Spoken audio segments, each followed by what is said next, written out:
Una joven escribió preguntando lo siguiente: ¿por qué la Biblia prohíbe casarse con alguien que no es de la misma fe? Oh, querido, la Biblia no prohíbe. En realidad la Biblia no prohíbe nada. La Biblia es un libro de orientación. La Biblia trae las instrucciones divinas, no las prohibiciones divinas. El problema es que nosotros encaramos todo como prohibición, prohibición, prohibición. Cuando la Biblia dice, no os juntéis en yugo con los infieles, es simplemente por un motivo. Mira, para que un hogar sea feliz, el novio y la novia deben tener el mayor punto en común en los diferentes aspectos de la vida. La misma cultura, el mismo nivel social, la misma formación, la misma fe, esto es básico. ¿Quiere decir que usted está haciendo discriminación? No estoy diciendo que un rico tiene que casarse con un rico, un pobre tiene que casarse con un pobre, no. Pero para que una pareja sea feliz tienen que tener el mayor número de puntos en común, especialmente en el asunto de la fe. Ahora, si así mismo, teniendo el mayor número de puntos en común, ya hay dificultades, la vida matrimonial ya es un desafío de adaptación y muchas veces al primer año, al segundo, tercer, cuarto año ya se están separando las parejas. Imagínate cuando no hay puntos en común entre ambos novios y llegaron al matrimonio solo llevados por la atracción física. Especialmente cuando el fundamento de la vida cristiana es la fe.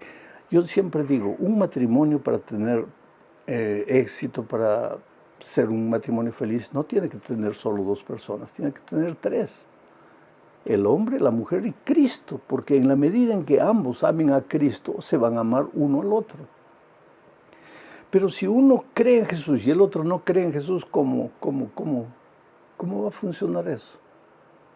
Entonces el consejo divino es, hijo, yo quiero que seas feliz.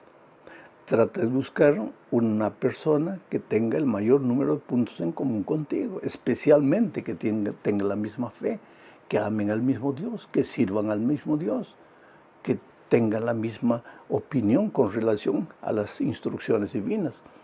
Porque de otro modo uno va a pensar, este consejo divino es bueno, pero el otro va a pensar, eso es una tontería, y ahí ya comienzan las divergencias. Que Dios te bendiga. Vamos hoy a la lección número 9 para el 1 de junio del año 2024. El título de la lección es El fundamento del gobierno de Dios. Mira, el propósito de esta lección es mostrar que el fundamento del gobierno de Dios está formado por los 10 eternos principios de su santa ley, y que esta ley incluye el sábado como día del Señor. Oh, querido, la salvación nada más es que el rescate de los prisioneros y los condenados por el pecado. ¿Y qué es el pecado? Es el quebrantamiento de la ley de Dios.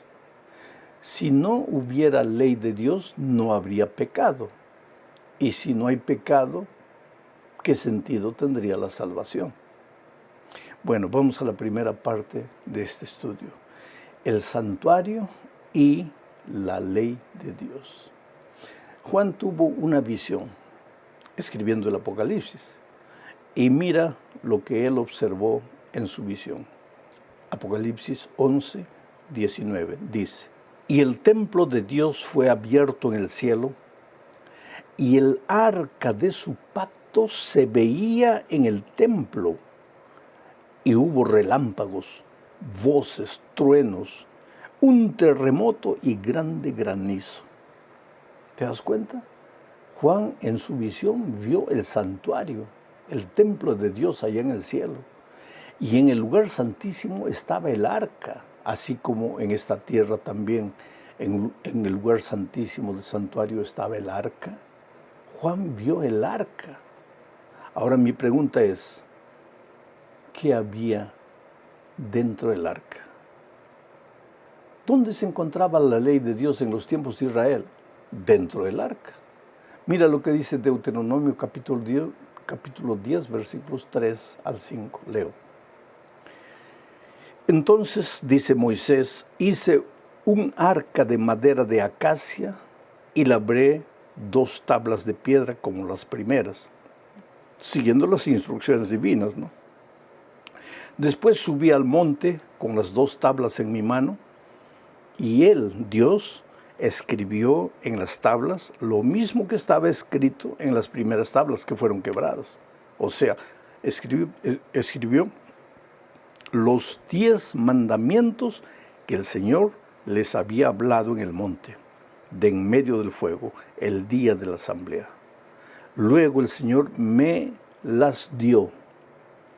Di vuelta y descendí del monte y puse las tablas de piedra con la ley de Dios, ¿no?, en el arca que había hecho. Allí están como el Señor me mandó. O sea, en el tiempo de Israel, Dios le ordenó a Moisés colocar las tablas de piedra dentro del arca. Las tablas de piedra donde Dios escribió los 10 mandamientos estaban dentro del arca. A donde el arca iban las tablas de piedra. Muchos cristianos sinceros encuentran apoyo en la Biblia para decir que cuando Cristo vino y murió en la cruz del Calvario, clavó la ley de Dios en la cruz y que a partir de ahí la ley ya no tiene validad. Sin embargo, en Apocalipsis, que leímos el primer texto, Juan vio en el cielo el santuario de Dios. Y en el lugar santísimo vio el arca. Y pues dentro del arca está la ley. Quiere decir que la ley es eterna. La ley no cambia. La ley que Dios escribió en tablas de piedra es la misma ley que tenemos hoy. Quiere decir, los principios de esa ley rigen para todos los seres humanos. Esto es lo que se menciona en la segunda parte de este estudio al hablar de la inmutabilidad de la ley de Dios. O sea, que la ley de Dios no muda, la eternidad de la ley de Dios. Mira lo que dice Mateo capítulo 5, versículos 17 y 18. Y estas son palabras del propio Señor Jesucristo. Voy a tratar de comentar lo menos para respetar lo que el Señor Jesucristo dijo. No piensen, dijo Jesús, no piensen. Así que si tú eres uno de los que piensa, ahí escucha las palabras de Jesús que te dice, no piensen. No piensen que he venido para abrogar la ley o los profetas. Vuelvo a repetir, si tú eres alguno de los que piensa que la ley ya no tiene validad, escucha las palabras de Jesús que te dice, no piensen que he venido para abrogar la ley o los profetas. No he venido para abrogar, sino para cumplir. De cierto les digo que hasta que pasen el cielo y la tierra, ni siquiera una jota, ni una tilde pasará de la ley hasta que todo se haya cumplido. ¿Y cuándo es que todo será cumplido? Cuando el Señor Jesucristo vuelva. Quiere decir que en el cielo ya no habrá ley. No estoy diciendo esto. Pero los 10 eternos principios de la ley de Dios seguirán existiendo, tal vez no con la letra que tenemos hoy. Porque te digo una cosa, si la ley es eterna, ¿qué cosa es algo eterno? Algo que no tiene principio y no tiene fin. En el cielo, cuando solo existía Lucifer y los ángeles, ¿existían los principios de la ley de Dios? Claro que sí, porque si el pecado es el quebrantamiento de la ley, y Lucifer pecó, quiere decir que él quebró la ley allá en el cielo. ¿Existían los 10 principios? Sí. ¿Cuál fue el principio que Lucifer quebró? Tal vez el principio de la lealtad, de la fidelidad. Pero él quebró y por eso pecó. ¿Adán y Eva tenían los 10 principios? Claro que sí. La ley no había sido dada, solo fue dada en el Sinaí. Pero Adán y Eva pecaron, claro. ¿Y por qué pecaron? Porque quebrantaron la ley. En el pueblo de Israel ellos ya tenían las tablas escritas. Para el pueblo cristiano queda todavía los principios eternos, lo vamos a ver un poco más adelante, de la ley de Dios. Y en el cielo los eternos principios seguirán vigentes. ¿Por qué? Porque la ley de Dios es el reflejo del carácter de Dios. Y si la ley de Dios desaparece, desaparece su reflejo, el reflejo de su carácter. Y si desaparece el carácter de Dios, pues desaparece Dios. No tiene sentido la existencia de Dios sin su carácter, y la ley es el reflejo de su carácter. Voy a leer algo que dijo John Wesley, predicador tremendo, famoso, poderoso del siglo XVIII. John Wesley no era adventista, la iglesia adventista ni había aparecido todavía. Mira lo que John Wesley escribió o escribieron, registraron las palabras de él en una colección de sermones publicada por Nashville TN en la ciudad de Abington, por la Abington Press en el año 1991. Esto que voy a leer está en la página 208 y 209 de ese libro. Dice así: la ley ritual o ceremonial entregada por Moisés a los hijos de Israel, que contenía todos los mandatos y las ordenanzas relacionados con los antiguos sacrificios y el servicio del templo, nuestro Señor verdaderamente vino a destruirla y disolverla y abolirla por completo. Pero la ley moral contenida en los 10 mandamientos e impuesta por los profetas no la eliminó. No fue el designio de su venida revocar ninguna parte de ella. Esta es una ley que nunca puede ser quebrantada. Cada parte de esta ley debe permanecer vigente sobre toda la humanidad y en todas las épocas, ya que no depende ni del tiempo, ni del lugar, ni de ninguna otra circunstancia susceptible de cambio. Estas son palabras de John Wesley, un predicador que no era adventista, pero que encontró en la palabra de Dios la eternidad de la ley de Dios. Ahora mira lo que dice San Pablo en Romanos 7:7. ¿Qué pues diremos? ¿Que la ley es pecado? De ninguna manera. Al contrario, yo no habría conocido el pecado sino por medio de la ley, porque no estaría consciente de la codicia si la ley no dijera no codiciarás. ¿De qué ley está hablando Pablo aquí? ¿En qué ley dice no codiciarás? En la ley de los 10 mandamientos. Y Pablo está diciendo que él no sabría lo que es pecado si no existiría la ley de Dios. Entonces está claro y completa en Romanos 3:31 diciendo: luego, ¿invalidamos la ley por la fe? De ninguna manera. Más bien, confirmamos la ley. O sea, la gracia de Cristo no anula la ley. Somos salvos únicamente por la gracia de Cristo. Pero si hemos sido salvos por la gracia de Cristo, vamos a vivir una vida de obediencia a los 10 eternos principios de su ley, entre los cuales está el sábado. Y esta es la tercera parte de nuestro estudio. Para esto voy a leer Santiago 2, 11 y 12.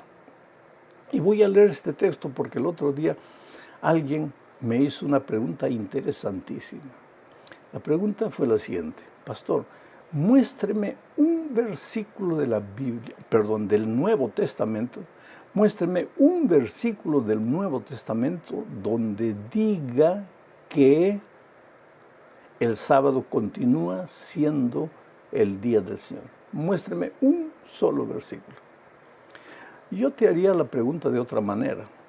Muéstrame un solo versículo en el Nuevo Testamento donde diga que porque el Señor Jesucristo resucitó el domingo, o porque el Señor Jesucristo se reunió en algunas ocasiones con sus discípulos el domingo, el sábado deja de ser el día del Señor y comienza a ser el domingo. Muéstrame. Pero el Antiguo Testamento está lleno de versículos que muestran que el sábado es el día del Señor. Y ahora mira lo que dice Santiago 2, 10 y 11. Porque cualquiera que guarda toda la ley, pero ofende en un solo punto, se ha hecho culpable de todo. Porque el que dijo, no cometas adulterio, también dijo, no cometas homicidio. Y si no cometes adulterio, pero cometes homicidio, te has hecho transgresor de la ley. ¿En qué ley están estos dos mandamientos? No cometas homicidio, no cometas adulterio. En los 10 mandamientos de la ley de Dios, donde también está el sábado. Ahora, usando las palabras de Santiago, diríamos, el que dijo no cometas adulterio, dijo también guarda el sábado. Y si no cometes adulterio, pero transgredes el sábado, te has hecho transgresor de la ley. Estoy parafraseando a Santiago. O sea, no hay argumento para decir que porque no hay un versículo en el Nuevo Testamento que hable del sábado, el sábado ha dejado de ser el día del Señor. Y que hay algo mucho más serio. El sábado, dice la Biblia, es la señal entre Dios y su pueblo.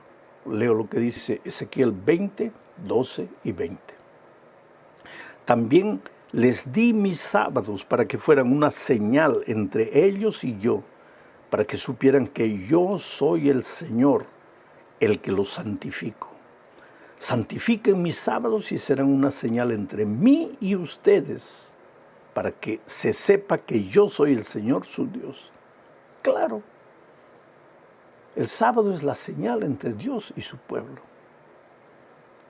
Y ahora mira lo que dice Apocalipsis 7, 1 al 3. Después de esto, vi a 4 ángeles que estaban en pie sobre los 4 puntos cardinales de la tierra y que detenían los 4 vientos de la tierra para que no soplase viento alguno sobre la tierra, ni sobre el mar, ni sobre ningún árbol. Está hablando de la destrucción final.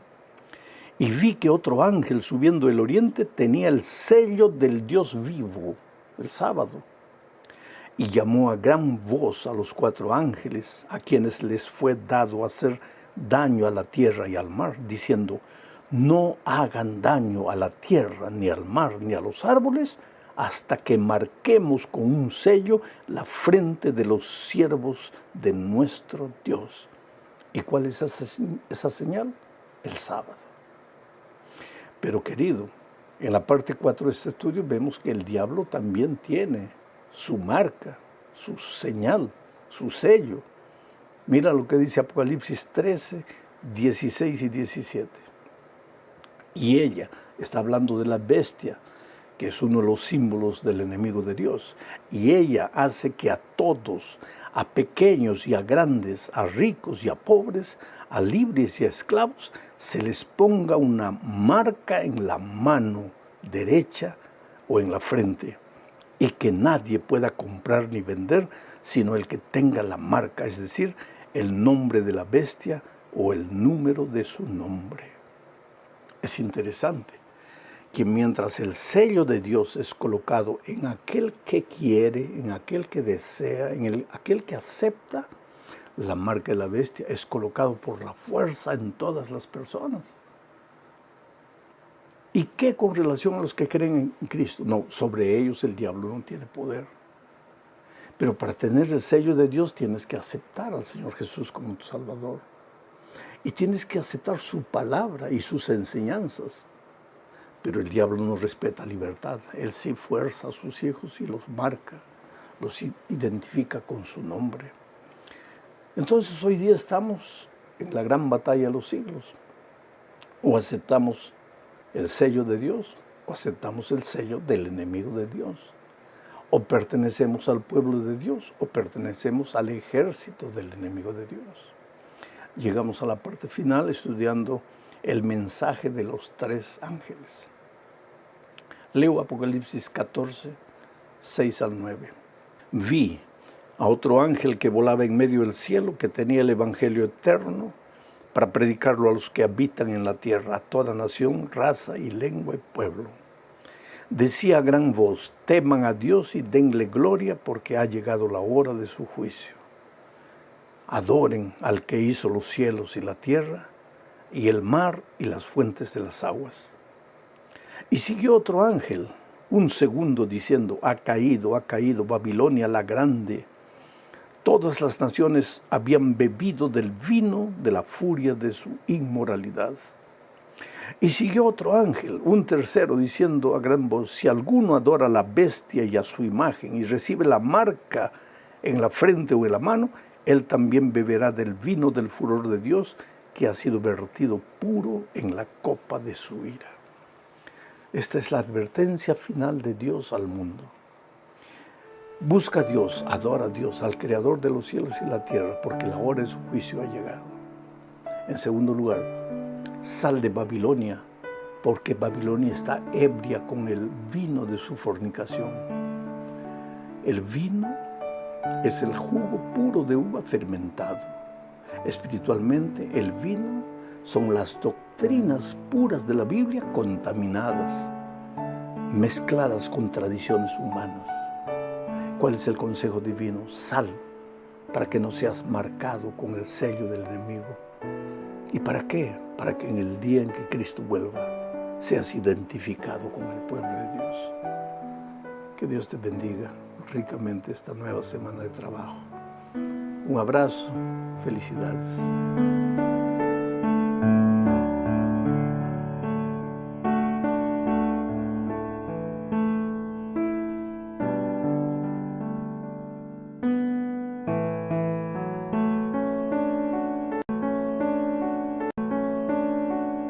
Hola, mi amigo querido, qué alegría, ¿cómo estás? Hay que estar siempre optimista. Hay que cantar siempre un salmo, un cántico en el corazón. Mientras vas al trabajo, ¿sabes? Puedes escuchar estos comentarios o puedes colocar un himno. Los himnos que alaban el nombre de Dios como que ahuyentan las sombras. El día puede estar sombrío, pueden haber dificultades, o entonces puedes estar yendo con miedo a una entrevista, pero si vas repitiendo los salmos, si vas cantando himnos de gratitud, de gloria a Dios, tú vas a ver cómo la confianza se va a apoderar de ti, el miedo va a desaparecer, y lo que estés pensando hacer, lo vas a hacer con la ayuda de Dios. Vamos a la lección número 3, para el 20 de enero del año 2024. El título de la lección: El Señor reina. Y el propósito de esta lección es mostrar que Dios es eterno, soberano, creador de los cielos y de la tierra, que solo Él merece adoración. Pero a lo largo de los siglos el diablo siempre ha querido sacar a Dios del trono y colocarse Él. Sacar a Dios del trono de tu corazón y colocarse Él. Sin embargo, Dios siempre ha tenido hijos fieles, y aunque el enemigo ha hecho de todo para desterrar a Dios de la vida de sus hijos, no ha logrado. El propio salmista dice en el Salmo 25:10 lo que voy a leer. El Señor reina, se vistió de majestad. El Señor se vistió, se ciñó de fortaleza, afirmó el mundo y no se moverá. Quiere decir, a pesar del conflicto cósmico, a pesar de los ataques del enemigo, el Señor reina, el Señor es soberano.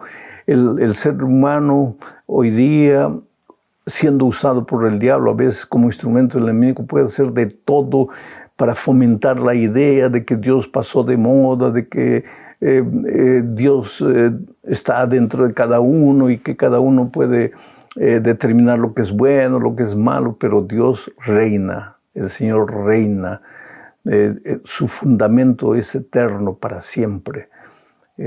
Nosotros somos criaturas, y eso es justamente lo que trata el primer subtítulo: el Señor nos hizo. Aquí se presenta a Dios como el creador de los cielos y la tierra, y el creador de tu vida y de la mía. Vamos a leer Salmo 8, 3 y 4. Dice así: cuando veo tus cielos, obra de tus dedos, la luna y las estrellas que tú formaste, digo, ¿qué es el hombre para que tengas de él memoria, y el hijo del hombre para que lo visites? El salmista David contempla los cielos estrellados, la luna, el poder creador de Dios en el universo, y se pregunta, ¿qué soy yo? Delante de toda esta majestuosidad, ¿qué soy yo? ¿Qué es el hombre? Para que tú te acuerdes de él, para que tú lo ames. Bueno, el salmista reconoce la soberanía y la grandiosidad de Dios, pero tal vez como ser humano se siente pequeño, se siente indispensable, se siente descartable, pero la verdad es que no es así.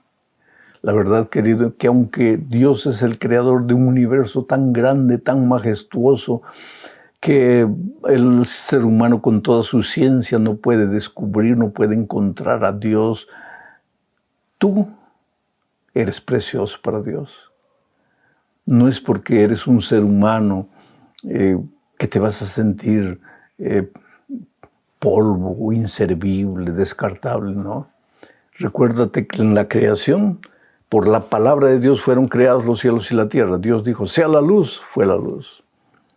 Que aparezca el firmamento, apareció el firmamento. Que aparezcan las aves, que aparezcan los animales. Pero cuando llegó el sexto día, no dijo que aparezca el hombre, sino que Dios se manchó las manos de barro para hacer al ser humano, para hacerte a ti. Por lo tanto, querido, tú vales mucho.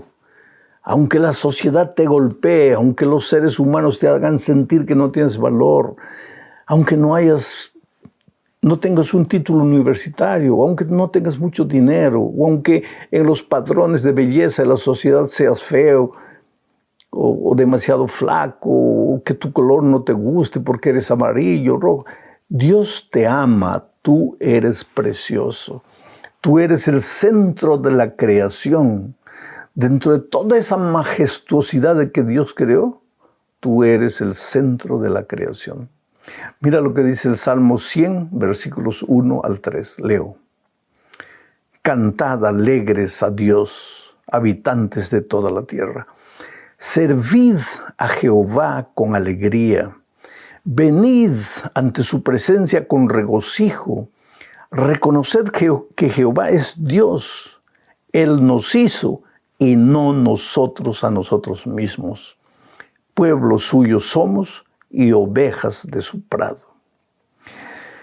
¿Por qué es necesario reconocer que Dios es nuestro creador y nosotros somos criaturas?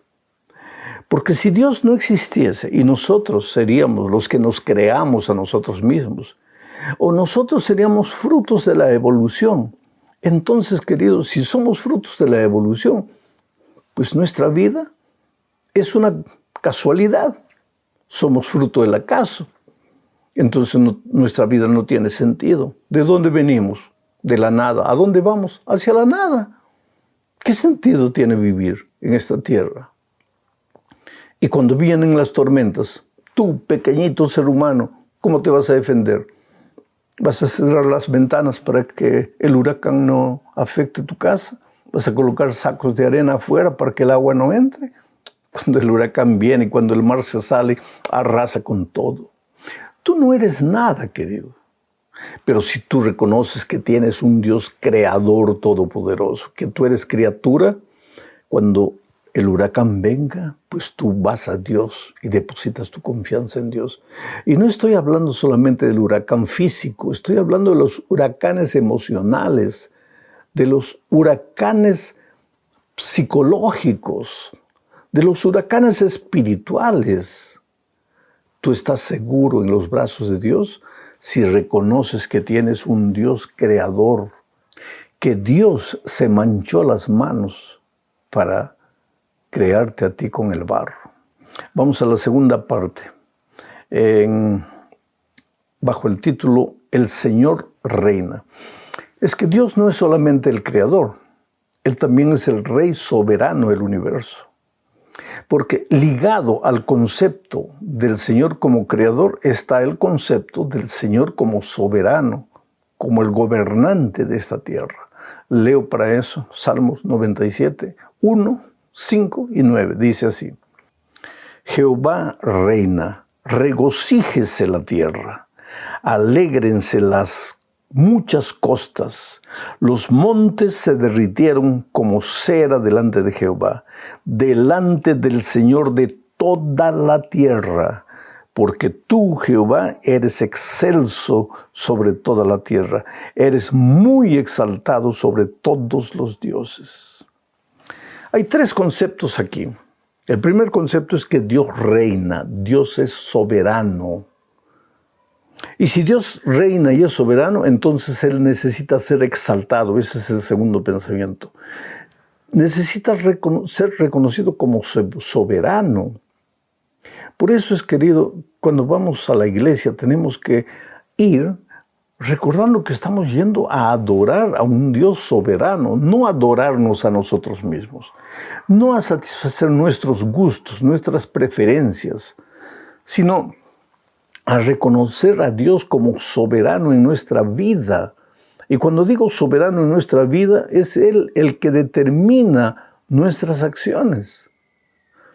Primer pensamiento, Él reina y es soberano. Entonces debe ser exaltado y respetado como soberano. Y el tercer pensamiento, Él es Dios sobre toda la tierra. Él es soberano sobre todas las naciones, todas las tribus, todas las lenguas, todos los pueblos. Puede haber gente que no lo reconoce, pero Él es soberano. Dios siempre tiene la última palabra. Yo me acuerdo de una experiencia de una señora en Cuba. Yo estaba predicando desde el Teatro Mella, ahí en el centro de La Habana, vía satélite para muchos países del mundo. Y una señora fue llevada por una amiga. Y esa noche esa señora atea, no creía en Dios, nada, pero fue porque se sentía triste, se sentía sola. Entonces una vecina la llevó y estaba escuchando el mensaje del amor de Dios. Y en su corazón decía, pero ¿de qué Dios habla este señor? Dios no existe. Si Dios existe, ¿por qué permite el dolor, la tristeza? ¿Por qué permite el hambre, la injusticia, la violencia? No, Dios no existe. Pero salió compungida del teatro, pensando, ¿y si Dios existe? Entonces hizo una oración en su corazón y dijo, Señor, yo sé que tú no existes, pero si existes, yo te doy una oportunidad de probarme que existes. Su esposo se había ido a los Estados Unidos hace 30 años y nunca se acordó de ella. Y se fue prometiendo que un día llevaría a ella, a los hijos, para los Estados Unidos para vivir juntos. Él fue y nunca entró en contacto con ella. Entonces ahora ella dijo en su corazón, Señor, si tú existes, te doy la oportunidad de probarme. Quiero que mi esposo me llame. En 30 años no he sabido nada de él, pero quiero que hoy él me llame. Y cuando estaba llegando a la casa, una vecina la llamó así, a gritos. Le dice, mira, corre, porque te están llamando de Estados Unidos. Estaban llamando al teléfono de la vecina, porque ella misma no tenía teléfono. Entonces ella corrió, agarró el teléfono y era la voz del esposo. Perdóname, te prometí que los iba a traer y me olvidé de ustedes. Pero hoy escuché una predicación vía satélite ahí desde Cuba y reconocí que soy un miserable y que tú eres mi esposa y quiero traerte a ti y a mis hijos. Dios tiene la última palabra. No te atrevas a desafiar a Dios, a decir que Él no existe, porque Dios es Dios soberano, eterno. Entonces que toda la tierra se curve delante del Señor. El tercer punto de esta lección es un poco difícil de ser explicado. Dios es el juez. Si Él es el creador, si Él es el rey, el que gobierna, el soberano, Él también es el juez. Mira lo que dice Salmo 75, 4 al 7. Dije a los insensatos, no os infatuéis, y a los impíos, no enorgullezcáis. No hagáis alarde de vuestro poder, no habléis con cerviz erguida, porque ni de oriente ni de occidente, ni del desierto viene el enaltecimiento, mas Dios es el juez. ¿Sabes lo que Dios está diciendo aquí? El ser humano puede pensar lo que quiere, hacer lo que quiera, decir lo que quiera, pero quien tiene la última palabra, el que determina las cosas es Dios. Dios es el juez, Él es el que pesa las acciones, Él es el que decide lo que es bueno y lo que es malo. En un juicio, el delincuente puede buscar el mejor abogado.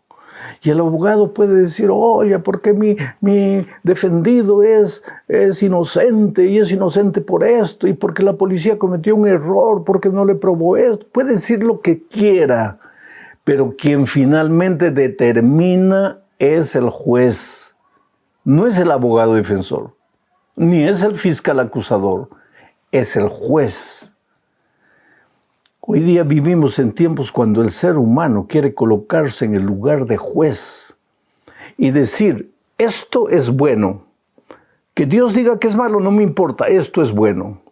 Que la Biblia diga que esto es malo, no me importa. Yo creo que esto es bueno y esto es bueno.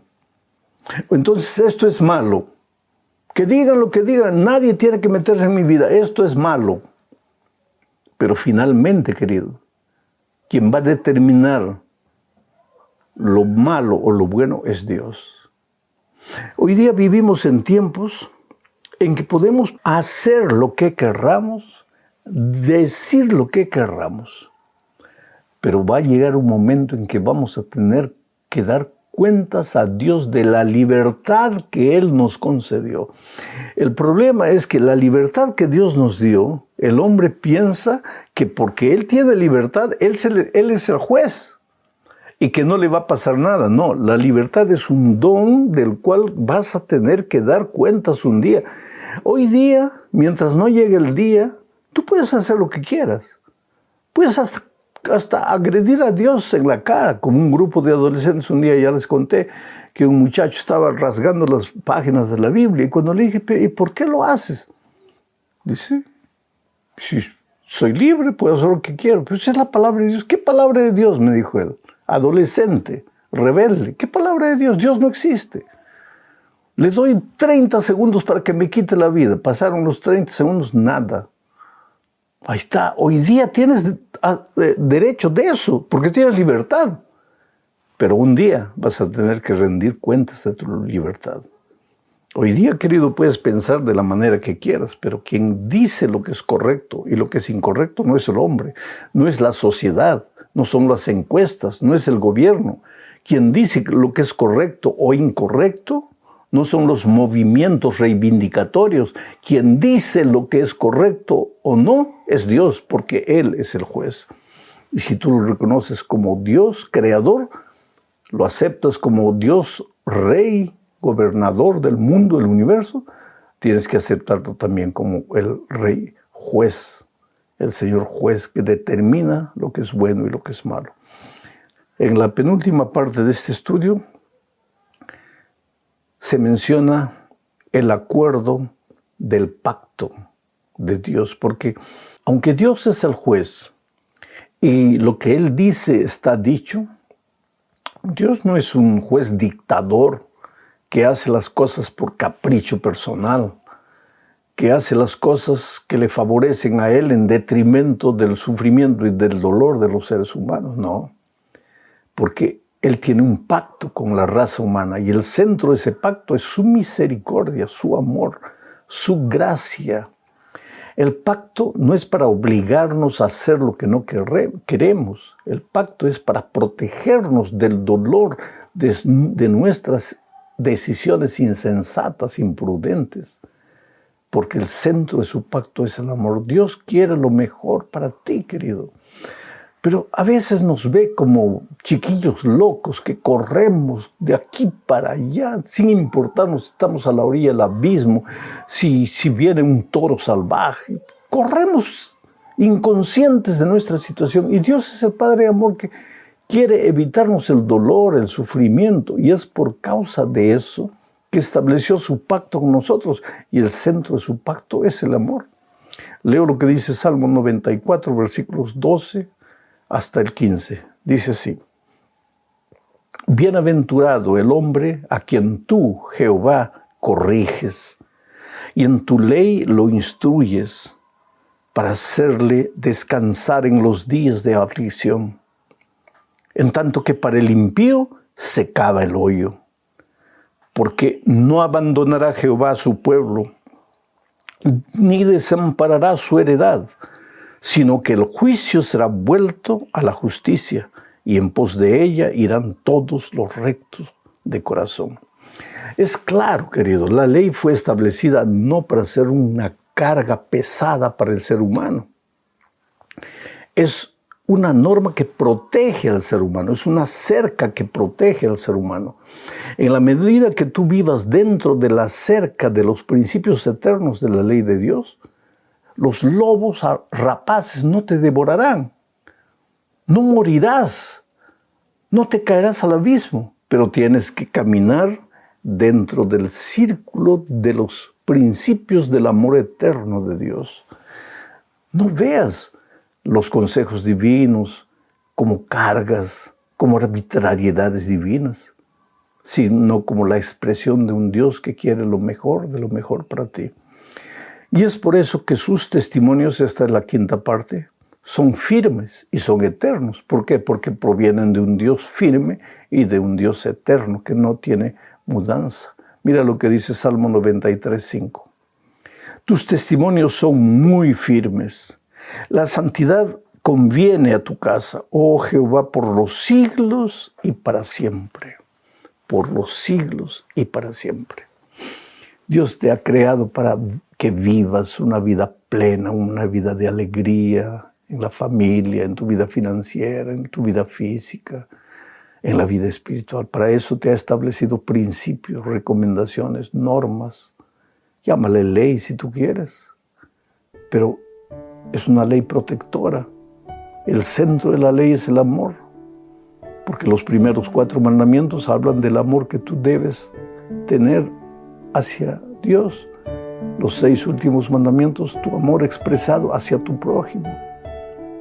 Y por tras de cada uno de ellos, el amor que Dios tiene por ti. Porque aunque la vida te golpee, Dios te ama. Aunque en este momento no comprendas las circunstancias que estás atravesando, Dios te ama. Es tu restaurador, tu curador. Si estás herido, sangrando, en un canto de la carretera del camino, clama a Dios, levanta la mano. Dile: Señor, la vida me ha herido y no tengo fuerzas para seguir adelante, pero ven por mí, no me dejes. Y Él va a enviar a sus ángeles y te va a levantar. Un abrazo, feliz semana, que Dios te bendiga ricamente esta semana. Felicidades, chao.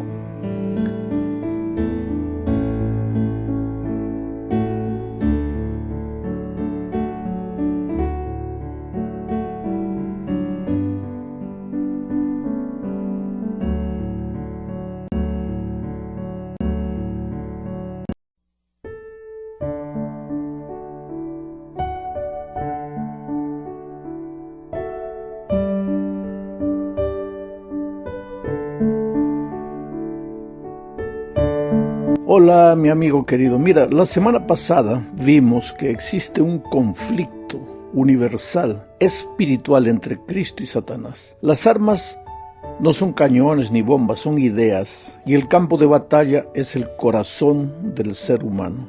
Ahora, esta semana veremos ese conflicto retratado en la experiencia del profeta Daniel, especialmente en el capítulo 2 de Daniel, aunque vamos a tocar algunos otros capítulos también. Quiero que imagines conmigo la escena que te voy a presentar. Era una tarde triste en la vida de Daniel y sus jóvenes amigos. Los muchachos acababan de ser arrancados de su tierra, de su cultura, de la casa de sus padres. ¿Para qué? Para ser llevados a la tierra extraña y desconocida del rey enemigo Nabucodonosor. ¿Qué les depararía el futuro a esos muchachos? ¿Cuántos años permanecerían errantes en esa tierra ajena? ¿Volverían alguna vez a su hogar? Esas preguntas que ellos se hacían mientras peregrinaban rumbo a Babilonia son preguntas que también nosotros debemos hacer a nosotros mismos. Interrogaciones que tienen que ver también con nosotros. Tú y yo también somos peregrinos, protagonistas del mismo conflicto, porque nosotros también fuimos arrancados un día de nuestro hogar y traídos a una tierra que no es nuestra. Somos esclavos y peregrinos de un mundo extraño, lleno de dolor y de muerte. Sufrimos muchas veces sin saber por qué. ¿Cuál es el propósito del enemigo al causarte dolor si en este momento estás pasando por un momento difícil de tu vida? Ya dijimos que los libros de Daniel y Apocalipsis tienen como tela de fondo la lucha entre Cristo y Satanás. Eso lo podemos ver de manera bien explícita en el mismo inicio del libro de Daniel. Daniel 1:1 dice: en el año tercero del reinado de Joacim, rey de Judá, vino Nabucodonosor, rey de Babilonia, a Jerusalén y la sitió. Es interesante, aquí aparecen dos ciudades en conflicto, Babilonia y Jerusalén. Es interesante notar que estas dos ciudades son mencionadas muchas veces a lo largo de la Biblia. La primera vez que Babilonia aparece es en el capítulo 11 de Génesis, por ocasión de la construcción de la Torre de Babel. ¿Te acuerdas? Los seres humanos estaban desafiando la soberanía divina. Querían construir una torre tan alta cuya cúspide llegara al cielo. ¿Te acuerdas que Lucifer también quería llegar al cielo? Bueno, aquí está representado Lucifer en ese intento de la construcción de la Torre de Babel. De ahí viene Babilonia. Jerusalén es la otra ciudad que aparece en el libro de Génesis. Y Jerusalén es mencionada como Salem, la tierra de Melquisedec, sacerdote del Dios Altísimo. Y pues la Biblia nos da suficiente base para tomar a Melquisedec como símbolo del Señor Jesucristo, príncipe de paz. Ahora te das cuenta, Babilonia, la ciudad de los hombres que se atreven a desafiar la soberanía divina, y Jerusalén, la ciudad del príncipe de paz. Ahora, cuando lleguemos al libro de Apocalipsis, estas dos ciudades volverán a aparecer. Babilonia como la ciudad corrupta que será destruida y nunca más será hallada, y Jerusalén como la santa ciudad que desciende del cielo. ¿Te das cuenta que aunque Babilonia y Jerusalén fueron ciudades literales, son más que apenas ciudades, son también símbolos proféticos? Babilonia simboliza al gobierno de la maldad, de la desobediencia, del error, de la rebelión contra Dios, mientras que Jerusalén simboliza al gobierno de la piedad, de la obediencia, de la verdad. Es necesario también observar que en la Biblia, a lo largo de la historia, Babilonia es enemiga de Jerusalén y hace guerra contra ella. En los días de Daniel, por ejemplo, sitia Jerusalén, la derrota y se lleva los utensilios sagrados del templo. Esta actitud aparentemente inadvertida del rey Nabucodonosor, de tomar los utensilios que servían para los cultos al Dios de Israel y llevárselos a su tierra para colocarlos al servicio de su Dios, es algo de suma importancia porque tiene que ver con el gran conflicto de todos los siglos. Con esta actitud, el rey de Babilonia quería demostrar la superioridad de sus dioses. Quien daba las órdenes a partir de ese momento serían los dioses de Babilonia y no el Dios de Judá. La soberanía era ahora del Dios babilónico. Él debía ser adorado y obedecido. ¿Te das cuenta que lo que hay por detrás de esta historia es el asunto de la adoración, el conflicto por la adoración? Percibes la insistencia del enemigo en atribuirse la adoración y la obediencia para él, obediencia y adoración que solo le pertenecen a Dios. Pero las cosas no se quedan por ahí. La primera historia del libro de Daniel muestra que el gran objetivo de Satanás es borrar completamente del ser humano cualquier vestigio de fidelidad a Dios. Mira cómo empieza la historia. El rey pide jóvenes Daniel y sus amigos, mentes maleables en formación, hombres en quienes todavía se puede inculcar hábitos, gente que aún podía ser enseñada. Y ahí van Daniel y sus amigos. Aquellos jóvenes habían sido siempre siervos de Jehová, pero ahora son retirados de su pueblo y de su cultura. ¿Cuál es la intención del rey enemigo? Simplemente sumergirlos, a esos muchachos, completamente en la cultura de su país, enseñarles el idioma, las costumbres, la dieta, en fin, llevarlos a asumir la cultura extranjera. El propósito es, dice el texto bíblico, para estar en el palacio del rey. En hebreo, esta frase literalmente dice para estar en pie delante del rey. ¿De qué rey? Del rey Nabucodonosor. El segundo paso del rey enemigo es cambiarles el nombre. El mensaje que Nabucodonosor quería transmitir con esta actitud era claro: yo soy el victorioso, logré lo que quería. Estos jóvenes que un día fueron siervos de Jehová, ahora sirven y adoran a los dioses de Babilonia. Pero el rey no sabía que la batalla de los siglos no se gana por fuera. Él podía cambiar el nombre de los hijos de Dios, pero no podía cambiarles el corazón. En su interior, esos jóvenes hebreos decidieron adorar y obedecer únicamente al Dios Jehová, creador del cielo y de la tierra.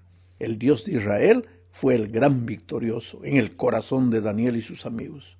Pero hay un tercer intento para someter la voluntad de los jóvenes hebreos al Dios de Babilonia. Y ese intento fue cambiarles la dieta. Tú sabes que físicamente eres lo que comes, pero intelectual y espiritualmente eres lo que ves, oyes y lees. Esta es una ley natural de la vida. Hoy el enemigo está alcanzando su objetivo de destruir la imagen de Dios en los hombres, cambiándoles la dieta. Los órganos de comunicación que forman el estilo de vida de la sociedad están llenos de las comidas y las bebidas del rey enemigo. Sin embargo, la historia bíblica nos dice que Daniel propuso en su corazón no contaminarse con la porción de la comida del rey. ¡Qué decisión extraordinaria! La verdadera batalla no estaba siendo peleada solamente entre dos naciones. La verdadera lucha era por el control del corazón humano, y los jóvenes hebreos, aunque derrotados desde el punto de vista humano, fueron victoriosos en el terreno espiritual. Decidieron que solo servirían al Dios vivo de Israel. El relato bíblico dice: y puso Dios a Daniel en gracia y en buena voluntad con el jefe de los eunucos. ¿Te das cuenta que hasta el enemigo llega a admirar la fidelidad de un hijo de Dios? No existe argumento para ceder a las presiones, por más fuertes que éstas sean. El mundo está dispuesto a rendirse delante de las evidencias que muestran el poder de Dios actuando en favor de su pueblo fiel.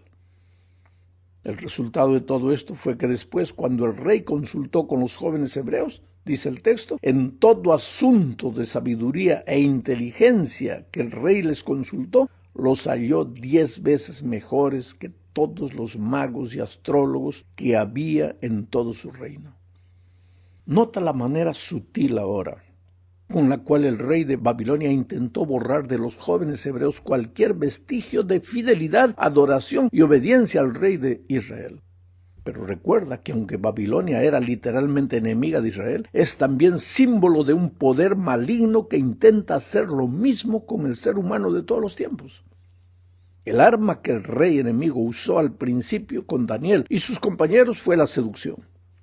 A estos jóvenes se les prometió ventajas, se les dio nombres sofisticados, se les ofreció la comida del rey, se los colocó en un grupo privilegiado para recibir una educación especial. Se les dijo que serían mejores de lo que eran en su país. Daniel y sus compañeros no fueron obligados a nada. El arma que el enemigo usó fue la seducción, la misma que usó con Eva en el Edén. Nabucodonosor no prohibió que estos jóvenes adorasen a su Dios. Lo que quiso es que aquellos jóvenes se adaptasen a la cultura babilónica y sin darse cuenta se olvidasen que eran israelitas. El rey sabía que el ambiente, entre comillas, es poderoso como para absorber completamente a cualquier persona. Pero esa arma no funcionó con los jóvenes hebreos. Ellos decidieron que a pesar de estar en una tierra pagana, serían fieles al Dios Jehová.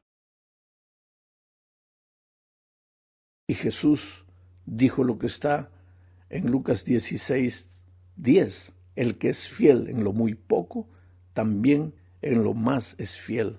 Y el que en lo muy poco es injusto, también en lo más es injusto. Ahora, querido, esto prueba una cosa. Si no eres fiel, si no aprendes a ser fiel a Dios hoy en tiempos de libertad, no vas a ser cuando la persecución y los momentos difíciles de la vida lleguen. Hay que aprender a ser fiel a Dios ahora, cuando nadie nos persigue por causa de la fe. De otra manera no podremos ser fieles a Él cuando los momentos difíciles lleguen. En la segunda parte de este estudio, veremos que Dios le da un sueño a Nabucodonosor. Nadie puede interpretar el sueño, pero Dios usa a Daniel como instrumento poderoso para interpretar el sueño del rey. Pero Daniel no atribuyó la gloria para él, sino que dijo lo que encontramos en Daniel 2, 20 al 23. Y Daniel habló y dijo: sea bendito el nombre de Dios de siglos en siglos, porque suyos son el poder y la sabiduría. Él muda los tiempos y las edades, quita reyes y pone reyes, da la sabiduría a los sabios y la ciencia a los entendidos. Él revela lo profundo y lo escondido, conoce lo que está en tinieblas y con él mora la luz. A ti, oh Dios de mis padres, te doy gracias y te alabo porque me has dado sabiduría y fuerza y ahora me has revelado lo que te pedimos, pues nos has dado a conocer el asunto del rey. Date cuenta que mientras el enemigo desea que todos lo adoren a él, o que los seres humanos, pues en la peor de las hipótesis, se adoren a sí mismos, Daniel pasa una vez más por la prueba. Adora al único Dios verdadero. En ese sueño de Nabucodonosor, pues Dios le revela la historia universal, el desfile de todos los imperios a Nabucodonosor, y le muestra que Dios está en el control de la historia, aunque muchas veces los reyes humanos piensan que ellos están en el control de la historia. Quien controla la historia es Dios. Vamos ahora a la tercera parte. Aquí veremos que al ver que la seducción no logró la adoración y la obediencia de los jóvenes hebreos, el enemigo pasa a usar la amenaza y la persecución. Nabucodonosor es solo una marioneta en la historia. Atrás de él existe un poder maligno que busca desesperadamente la gloria para sí. En el libro de Daniel encontramos dos relatos que no son solamente hechos históricos, sino que son historias, profecías que exponen la manera como Satanás usará a lo largo de los tiempos la persecución y la amenaza para alcanzar lo que tanto desea. ¿Y qué es lo que desea? La adoración y la obediencia de los seres humanos. Ya vimos que en el capítulo 2 de Daniel se registra el sueño de Nabucodonosor. A través de la imagen de una estatua gigantesca, Dios le mostró al rey el desfile de los imperios que dominarían el mundo, desde los días de Babilonia hasta nuestros días. En la interpretación del sueño, el profeta advirtió al rey: tú eres aquella cabeza de oro. Pero el rey se quedó pensando: ¿y por qué tengo que ser solo la cabeza? ¿Por qué tiene que levantarse otro reino después del mío? El rey no aceptó el hecho de que Dios es el Señor de la historia y quiso tomar en sus manos el control de los acontecimientos. ¿Qué hizo entonces? El rey Nabucodonosor hizo una estatua de oro cuya altura era de 70 codos y su anchura de 6 codos. Se levantó en el campo de Dura, en la provincia de Babilonia. Oh, querido, era mucho, mucho oro. En su sueño, Nabucodonosor estaba representado solo por la cabeza, pero el rey mandó construir toda la estatua de oro. Aquí nuevamente se percibe la lucha por la soberanía. La criatura no se conforma con ser criatura, quiere ser creador. ¿Por qué ser solo una parte de la historia? Quiero ser toda la historia. No importa lo que Dios diga, quiero tenerlo todo en mis manos. Sin embargo, la ambición del rey no para por ahí. Exige dos cosas que solo están reservadas para Dios. ¿Qué cosas? La adoración y la obediencia. El pregonero del rey anuncia: mándese a vosotros, oh pueblos, naciones y lenguas, que al oír el son de la bocina y de todo instrumento de música os postréis y adoréis la estatua de oro que el rey Nabucodonosor ha levantado. Y cualquiera que no se postre y adore inmediatamente será echado en un horno de fuego ardiendo. ¿Y qué es lo que hacen los jóvenes hebreos delante de esta orden? Ellos saben lo que dice la ley de Dios: no tendrás dioses ajenos delante de mí. No te inclinarás a ellas ni las honrarás. En este punto del relato es que aparece otro aspecto del gran conflicto. Gente que no teme a Dios acusará y perseguirá a los que deciden obedecer la ley de Dios. Esas personas fueron al rey y le dijeron: hay 2 varones judíos, los cuales pusiste sobre los negocios de Babilonia, Sadrach, Mesach y Abednego. Estos varones, oh rey, no te han respetado, no adoran tus dioses, ni adoran la estatua de oro que has levantado. Entonces el rey, airado, pues mandó llamar a los jóvenes y les preguntó: ¿es verdad que vosotros no honráis a mi Dios ni adoráis la estatua de oro que he levantado? Y les da a los jóvenes la oportunidad de reconsiderar su actitud, pero para esos jóvenes adorar y obedecer a Dios no es un asunto que se pueda negociar. Aunque el resultado sea la pena de muerte, ellos son fieles a Dios.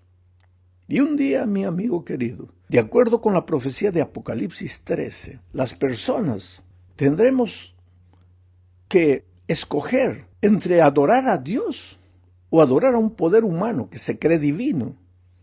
Y el resultado también será la pena de muerte. Sin embargo, en esta historia existe otro detalle. El Estado asume el papel de perseguidor. El argumento para perseguir, encarcelar e intentar matar es que esos jóvenes son una amenaza al orden público por desobedecer las leyes del gobierno. Ahora, esta historia de Daniel 3 es una historia profecía, porque tú verás al estudiar Apocalipsis 13 más adelante cómo al final de los tiempos la historia se repetirá una vez más. El resultado de la insistencia en obedecer a Dios fue la pena de muerte para estos jóvenes. Ellos fueron arrojados a un horno ardiente, calentado 7 veces más que de lo común. Pero allá adentro ocurre algo maravilloso. Las llamas no son capaces de quemar a esos fieles hijos de Dios. Después, cuando el rey mira dentro del horno, ve 4 personas y no 3. Y él exclama: he aquí, yo veo 4 varones sueltos que se pasean en medio del fuego sin sufrir ningún engaño. Y el aspecto del cuarto es semejante al Hijo de los dioses. ¿Quién piensas que era ese cuarto? Naturalmente el Señor Jesucristo. Y aquí él prueba que nunca, pase lo que pase por causa de tu fe, nunca te dejarás solo. Puede haber prisión, puede haber persecución, puede haber sufrimiento, dolor, pero nunca estarás solo. En la cuarta parte veremos que Nabucodonosor finalmente reconoce el poder de Dios. Se queda loco por 7 años, como un animal viviendo en el campo, y en su miseria pues no le queda otro camino que reconocer el poder de Dios. ¿Sabes que el Señor permite que muchas veces sus hijos pasen por el valle del dolor y del sufrimiento? Porque es la única manera de despertarlos del sopor espiritual. El rey se convierte después de eso y reconoce la soberanía de Jehová de los ejércitos. Yo te pregunto, ¿hasta cuánto Dios va a esperar para que tú te entregues al Señor Jesucristo? ¿Será necesario que tú también te quedes loco por 7 años? ¿Que pierdas alguna cosa? Nabucodonosor perdió la razón. Tú puedes perder las piernas, el dinero, la casa, yo no sé, cualquier cosa.